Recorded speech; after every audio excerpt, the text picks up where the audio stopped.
Cholera ಬಂದಿದೆ ಅಂತ ನಮ್ಗೆ ಹೆಂಗೆ ಗೊತ್ತಾಗುತ್ತೆ? ಸಡನ್ ಆಗಿ ಸಿವಿಯರ್ ಡಯೇರಿಯಾ ಅಂತ ಕರೀತೀವಿ. ಅತಿಸ್ರಾವ ಭೇದಿ ಮತ್ತು ಸ್ವಲ್ಪ ವಾಂತಿ ಇರುತ್ತೆ. ಇದು ಎರಡು ಮೇನ್ ಸಿಂಪ್ಟಮ್. ಇದೆರಡು ಆಗೋದ್ರಿಂದ ಏನಾಗುತ್ತೆ, ಪೇಷಂಟ್ಗೆ ನೀರಿನ ಅಂಶ ಹೋಗ್ಬಿಟ್ಟು ಡಿಹೈಡ್ರೇಷನ್ ಆಗುತ್ತೆ. ಸಿವಿಯರ್ ಡಿಹೈಡ್ರೇಷನ್ ಆಗ್ತಾ ಏನಾಗುತ್ತೆ, ಮೀನು ಖಂಡಗಳಲ್ಲಿ ನೋವು ಕಾಣಿಸ್ಕೊಳ್ಳೋದು, ತುಂಬ ಸುಸ್ತು, ಹೊಟ್ಟೆ ನೋವು. ಇನ್ನು ಕಾಲರ್ ಅಂದ ತಕ್ಷಣ ಸಖತ್ ಭಯ ಪಡ್ತೀವಿ ನಾವು, ಹೇಗಪ್ಪ ಬಂದರೆ ಹೇಗೆ ಅಂತ ಅನ್ನುವಂಥದ್ದು. ಹೇಗೆ ನಾವು ಮುನ್ನೆಚ್ಚರಿಕೆಯನ್ನು ವಹಿಸಬೇಕು ಅನ್ನುವಂಥದ್ದು? ಏನಿಲ್ಲ, ಬರ್ತಾ ಇದ್ದಂಗೆ ಈಗ ಎಸ್ಪೆಷಲಿ ಈಗ ಆಲ್ರೆಡಿ ನಿಮ್ಗೆ ಗೊತ್ತಾಗಿದೆ ಬೆಂಗಳೂರಲ್ಲಿ ಕಾಲರ ಔಟ್ಬ್ರೇಕ್ ಆಗಿದೆ ಅಂತ. ಸೊ ಬೇದಿನ ನೆಗ್ಲೆಕ್ಟ್ ಮಾಡೋಕ್ಕೆ ಹೋಗಬೇಡಿ, ಇಮಿಡಿಯೇಟಾಗಿ ಡಾಕ್ಟರ್ ಹತ್ರ ಹೋದ. ಈಗ ತುಂಬ ಒಳ್ಳೆ ಮೆಡಿಸಿನ್ ಬಂದಿದೆ, ಡಾಕ್ಸಿಸೈಕ್ಲಿನ್ ಅಂತ ಕರಿತೀವಿ ಮಾತ್ರೆ. ಒಂದೇ ಡೋಸಿಗೆ ಕಡಿಮೆ ಆಗಿಬಿಡುತ್ತೆ ಎಷ್ಟೊಂದು ಸಾರಿ, ಒಂದೇ ಒಂದು ಮಾತ್ರೆಗೆ.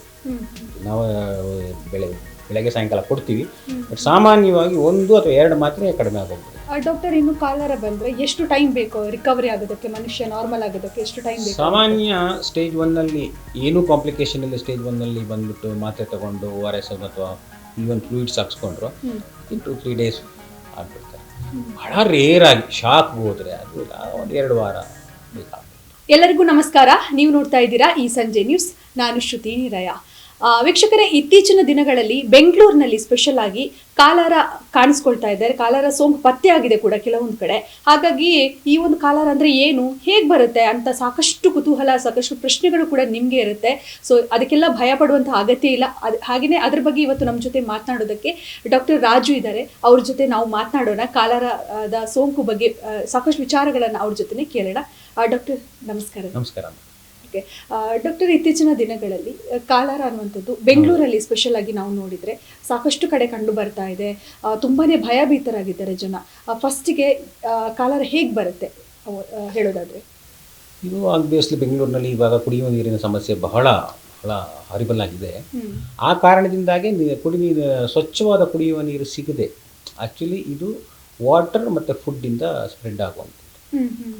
ಕಾಲರ ಒಬ್ರಿಗಿರೋಂಥ ಇದು ಕಲುಷಿತ ನೀರು ಮತ್ತು ಕಲುಷಿತ ಆಹಾರ, ಇದರಿಂದ ಸ್ಪ್ರೆಡ್ ಆಗಿ ಬರುತ್ತೆ.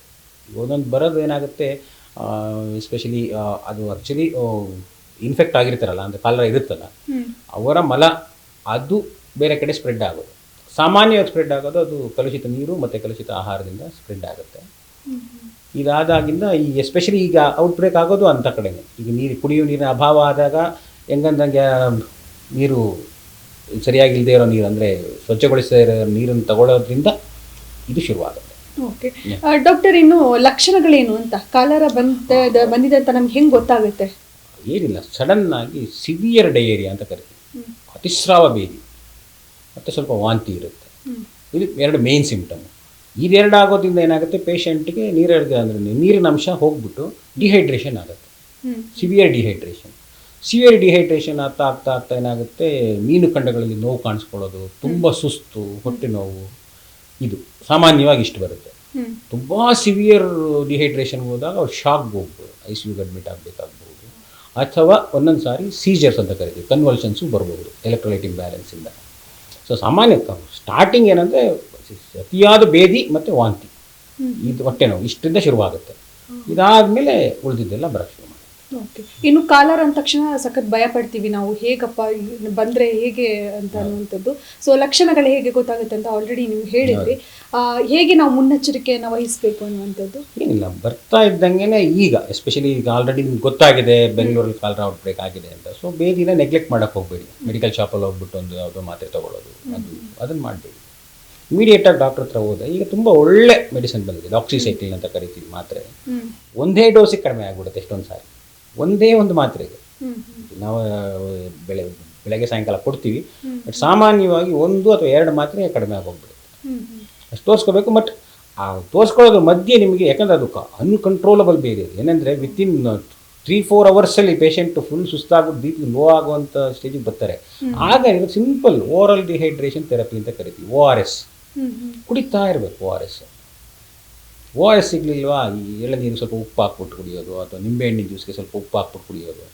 ಅಂದರೆ ದೇಹದಲ್ಲಿ ನೀರಿನ ಅಂಶ ಮತ್ತು ಉಪ್ಪಿನ ಅಂಶ ಕಡಿಮೆ ಆಗಬಾರ್ದು. ಹಂಗೆ ನೋಡ್ಕೊಳ್ತಾ ಇದ್ದರೆ ಸಾಕು.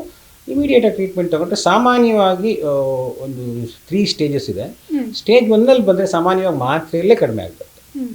ತುಂಬ ಸುಸ್ತಾಗಿ ಬಂದಾಗ ಕೆಲವು ಬಾರಿ ಏನಾಗುತ್ತೆ, ORS ಮತ್ತು ಮಾತ್ರೆ ಕಡಿಮೆ ಆಗದೆ ಇದ್ದರೆ ಗ್ಲೂಕೋಸ್ ಹಾಕ್ತೀವಿ, IV ಫ್ಲೂಯಿಡ್ಸ್ ಅಂತ ಕರಿತೀವಿ. ಐ ಫ್ಲೂಯಿಡ್ಸ್ ಹಾಕ್ಬಿಟ್ಟು ಇಂಜೆಕ್ಷನ್ಸ್ ಮಾತ್ರೆ ಹಾಕ್ಬಿಟ್ರೆ ಸೆಟ್ಲ್ ಆಗ್ತದೆ. ಓಕೆ. ಈಗ ಕೊಲೆರಾಯಿಂದ ಡೆತ್ ಆಗೋದೆಲ್ಲ ತುಂಬ ತುಂಬ ಅಪರೂಪ, ಭಾಳ ರೇರ್.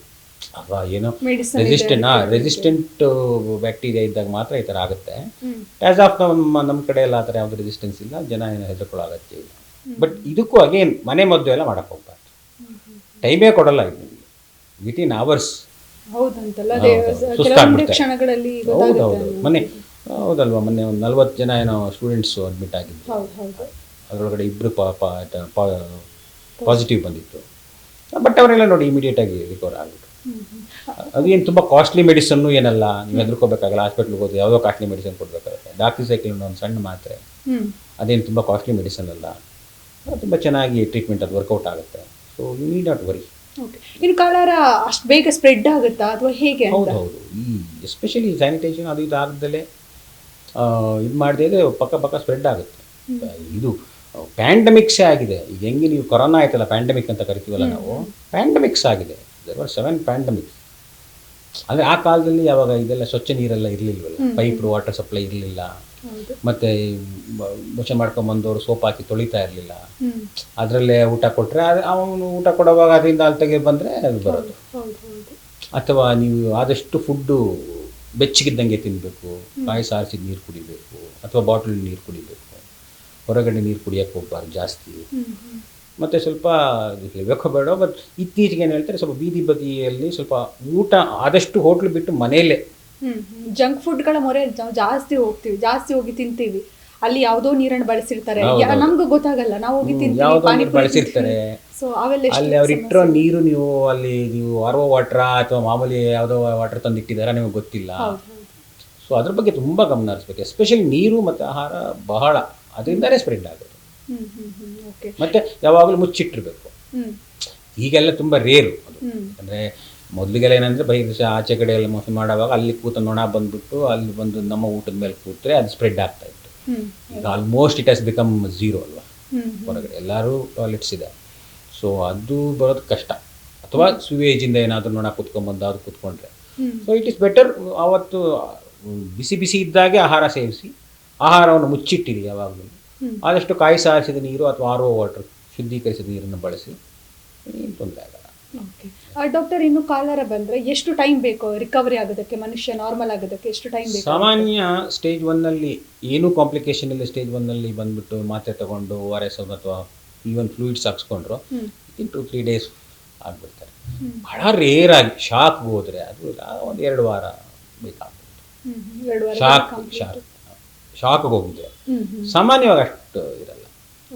4-5 ಡೇಸಲ್ಲೆಲ್ಲ ಪೇಷಂಟ್ ಸೆಟ್ಲ್ ಆಗ್ತಾರೆ. ಚೆನ್ನಾಗಿ ನೀರು ORS ಎಲ್ಲ ತಗೊಂಡ್ರೆ ಸರಿ.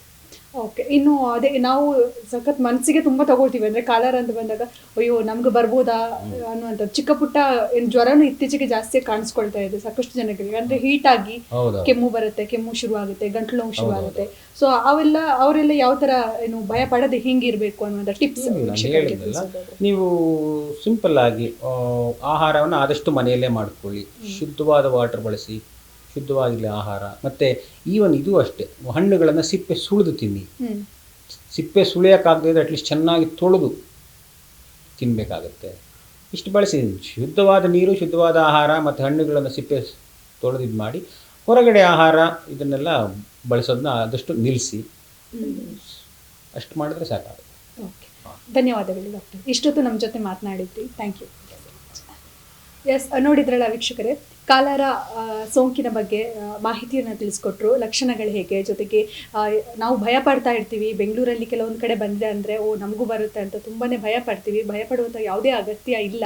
ಹಾಗೆಯೇ ಸ್ವಚ್ಛತೆಯನ್ನು ಕಾಪಾಡಿಕೊಂಡು, ಹಾಗೆಯೇ ದಿನನಿತ್ಯ ಪರಿಶುದ್ಧವಾದಂತಹ ನೀರನ್ನು ಕುಡ್ಕೊಂಡು ಇದ್ದರೆ ಕಾಲರವನ್ನು ದೂರ ಮಾಡ್ಬೋದು ಅಂತ ನಮಗೆ ಡಾಕ್ಟರ್ ರಾಜು ಅವರು ತಿಳಿಸ್ಕೊಟ್ರು. ಇದಾಗಿತ್ತು ಈ ಹೊತ್ತಿನ ವಿಶೇಷ. ನೋಡ್ತಾ ಇರಿ ಈ ಸಂಜೆ ನ್ಯೂಸ್.